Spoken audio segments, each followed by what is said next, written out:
ça donne une nouvelle de tous les chrétiens persécutés pour qu'on prie pour eux. Amen. Ils sont persécutés. Mais ils gardent la joie. Qui était jeudi à la prière, la prophétie sur l'Irak? Non, mais 2 jours. Mardi, sur l'Irak. Beaucoup de joie à l'Irak. À l'église d'Irak, beaucoup de joie. C'est-à-dire dans la prédication, les Saint-Esprit va agir. Pour ça, ces gens vont regarder. Oh, ils connaissent les chrétiens pour les gens joyeux. Amen. J'ai prié pour les musulmans maliens ici, à l'université ici.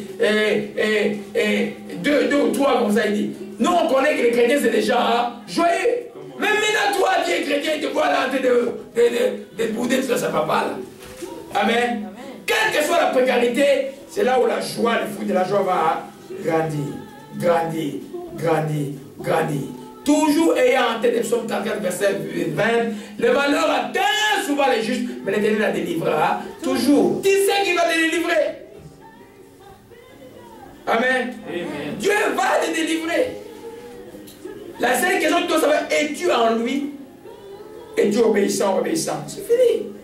Pour le reste, il va te délivrer, il n'y a pas de doute. Ça peut prendre le temps que ça prend pour quelqu'un que je connais très bien. Mais il va délivrer. Alléluia. Amen. Amen.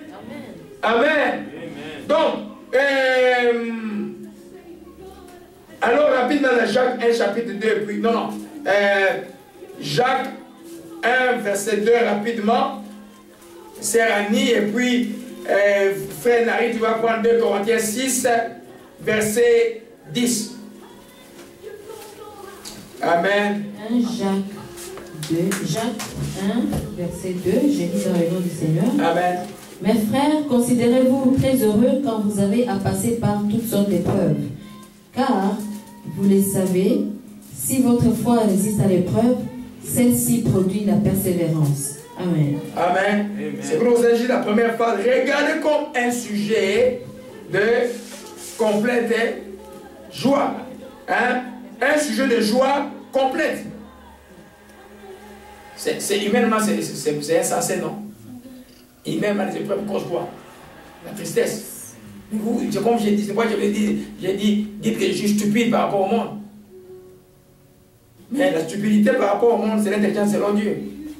Les seuls Dieu nous produisent des choses. Tu vas voir que tu ne peux pas comprendre comment tu t'en es sorti. Mais tu as la paix, tu as la joie, tu ne comprends pas. C'est nous qui traite. Alléluia. Un sujet de joie complète. Alléluia. Amen. Amen. Amen. Alors dans 2 Corinthiens 6, verset 10. Mettez ce qui n'est pas compris.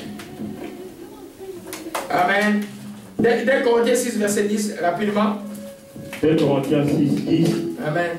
Comme attristés et nous sommes toujours joyeux, comme Amen. pauvres et nous enrichissons plusieurs, comme n'ayant rien et nous possédons toutes choses. Amen. Amen. Ce texte décrit comment est-ce que Paul, les souffrances, comment est-ce que Paul nous montre que les épreuves ne l'ont pas atteint. Les épreuves n'ont pas atteint son être intérieur. Les épreuves sont comme simplement l'ouragan qui est au-dessus de la mer, mais toi, ton cœur, comme le fond de la mer, il n'est pas bougé.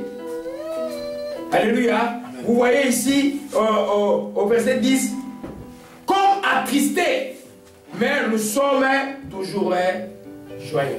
On nous regarde comme attristés. Les gens peuvent dire, comme on dit à l'Ingala, eh, Moutouana Maoué.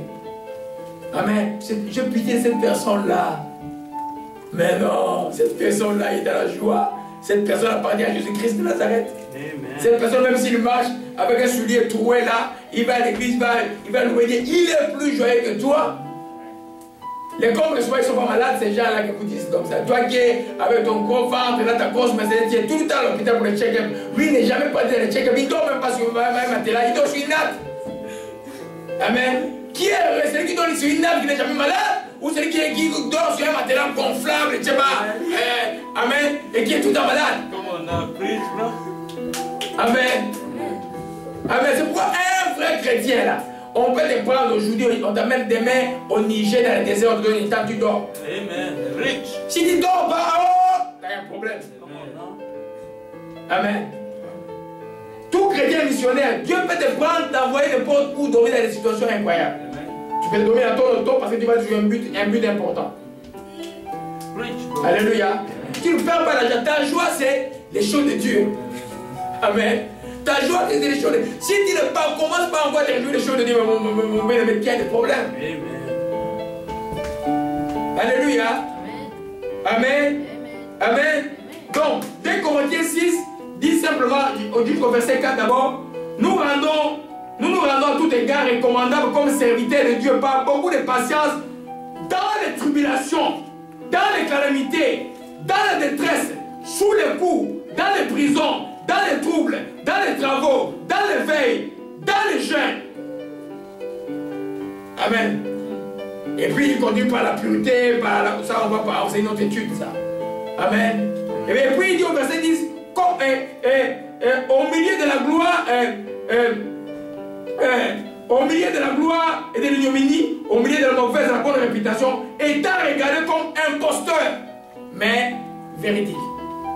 Comme inconnu, quoique bien connu. Comme mourant, quoique nous vivons. Amen. Et comme châtié, quoique non mis à mort.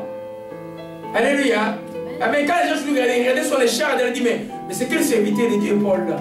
Pourquoi il est malade? Amen. Vous savez qu'il avait des chars, non? Amen. Mais comme c'est quoi il dit, comme nous vous donnons la vie. Vous venez voir quelqu'un qui est mort qui vous donne la vie, mais c'est grave, ça comme. Amen. L'onction de Dieu fait des choses. Quand même le prophète Élisée mort déjà dans les trous, il a donné la vie à quelqu'un qui est tombé dans ces trous-là. Alléluia. Et puis comme attristé, mais nous sommes toujours joyeux. Quelles que soient les choses, tu ne perds pas ta joie. Active ta joie par les louanges.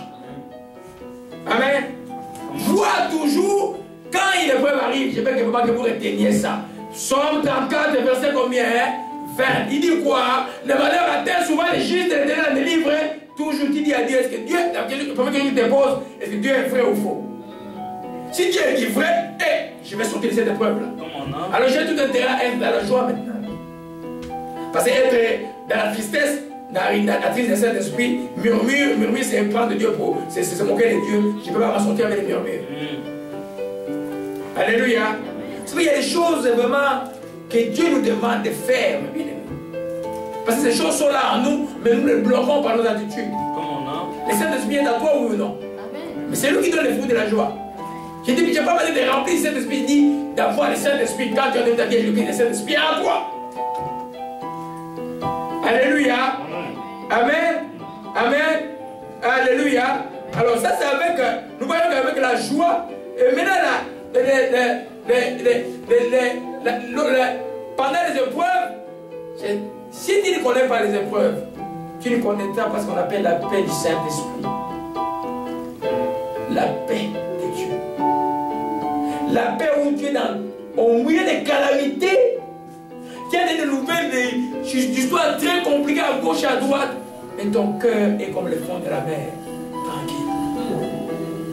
Cette paix-là, Paul l'appelle la paix qui surpasse toute intelligence, toute compréhension. Elle ne peut grandir que s'il y a les épreuves. Amen. Vous voyez les côtés de Philippiens 4 et de Philippiens quand il a parlé dans Philippiens 4, verset. Alors dans Philippiens 4. Philippiens 4, on va aller 4 jusqu'à 7 plutôt. Amen. Alléluia. Amen. Il dit, réjouissez-vous dans le Seigneur, je le répète, réjouissez-vous, que votre douceur soit connue de tous les hommes, le Seigneur est proche. Ne vous inquiétez de rien, mais en toutes choses, faites connaître vos besoins à Dieu, comment par des prières et des supplications et avec des actions de grâce. Il y a une conjonction, et la paix qui surpasse toute intelligence gardera vos cœurs et vos pensées en Jésus-Christ. Le verset 6 montre qu'il y a un problème. Quand tu t'inquiètes, il y a un problème. Mais Dieu dit ne t'inquiète pas. Ce que tu dois faire, c'est de prier. Et quand tu as prié avec foi, la première réponse qui arrive, c'est cette paix. Tout autour de toi semble comme avant. La maladie semble encore être là. Mais dans ton cœur, tu as une paix. Cette paix, vous l'expérimentez quand vous allez voir les chrétiens, les vieux chrétiens en train de mourir. Vous les voyez partir en paix pour nous, c'est comme les médecins que tu as vu de morts et tu vas pas citer aux gens qui sont morts. Ceux qui meurent comme chrétiens, tu vois une grande. Même comme pasteur maintenant là. Quand tu es de la mort d'un chrétien, c'est différent. Bien merci, Jacques, je peux assister aux morts des chrétiens. Amen. Un croyant, quand il meurt, il est agité. Il gronde, il est agité, puis la plupart. Mais les chrétiens meurent, tu vois. Des fois, ils dorment, ils disent, oh, il est parti la nuit tranquillement. La paix est avec les princes de la paix, venez les chercher. Amen. Alléluia. Amen. Dans la détresse, la vraie détresse, la précarité, c'est là où Dieu se démontre Dieu dans sa dimension de paix. Amen. C'est pourquoi les chrétiens peuvent mieux aider quelqu'un dans la détresse, parce que quand il y a la détresse, lui, comme il est en paix, il peut pouvoir aider les autres. Quand tu n'es pas paix, comment tu peux aider les autres? Amen. Ceux qui font des insomnies là. Toi tu es chrétien, pourquoi tu fais des insomnies? À moins que ce soit physiologique ou quelque chose comme ça là, mais si c'est dû au souci là, mon frère, il y a un problème. Donc, car à chaque jour suffit, ça paie. Demain c'est un autre jour. Demain c'est un jour de miracle. Parce que demain c'est le jour de Jésus. Amen. Le passé là, je peux me les récupérer, le passé. Amen. Alléluia. Amen. Alors, nous comprenons que si tu connais les gens qui ont vécu, par exemple, dans extrême abondance et richesse, et qui ont compté sur ces richesses, on les comptait sur Dieu. Les jours c'est péquis, ils partent. Ils se rendent compte qu'ils ont besoin de Dieu. Il y en a qui croyaient qu'ils connaissaient Dieu, ils se rendent compte qu'ils ne connaissaient pas Dieu parce qu'ils ne dorment pas. Amen. Quand Jésus dit, si on ne demande pas de faire 1000, fais-en 2000. Ça signifie qu'à un moment donné, les gens peuvent faire des choses qui n'ont pas désiré de faire en plus. Mais toi, dans la paix, fais-les. L'exemple de ton boss au travail qui te tourmente tout le temps, je parle à quelqu'un, je ne sais pas s'il est sur ailleurs. Toi, sois en paix, fais ce qu'il te demande de faire. Fais-le simplement. Rends grâce à Dieu. Le même boss, je te chercherai demain. Amen. Amen. Ne résiste pas. Fais-le. Les autres sont partis, ils te font faire des overtime et puis ils ne te payent pas. Fais-le. Alléluia. Amen. Amen. Parce que la paix, je ne vais pas sauter les étapes. Alléluia. La paix marche avec le fruit qui suit, qui s'appelle la patience.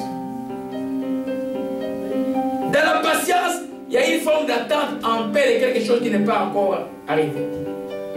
Nous sommes maintenant à la 4e portion qui est la patience. Qui aime être patient ici? Qui aime être patient? Amen. Amen. Souvent, la Bible dit que l'amour est patient. Tout commence toujours par l'amour. La patience, c'est, dans son étymologie du mot, c'est pâtir en latin, ça veut dire souffrir et souffrir avec. C'est-à-dire qu'il y a une notion de pouvoir souffrir, de pouvoir supporter. Et de pouvoir aussi résister dans la résilience. Amen. Parce que tu attends quelque chose de meilleur. Quand tu sais que tu attends quelque chose de meilleur, tu ne te précipites pas. Amen. Je vous fais rire. Je suis allé chercher la caméra. J'ai dit, hey, c'est dimanche, je vais être sans caméra. Je suis allé, l'Esprit me dit, qui n'achète pas la caméra, qui assure sur la patience, le fruit de l'Esprit, soit patient à quelque chose de bien qui va arriver pendant la semaine. Mais je me suis quand même à regarder, à tester tout ce qu'il y avait là-bas. Amen. J'ai dit non, je n'achète rien. On va attendre la semaine prochaine.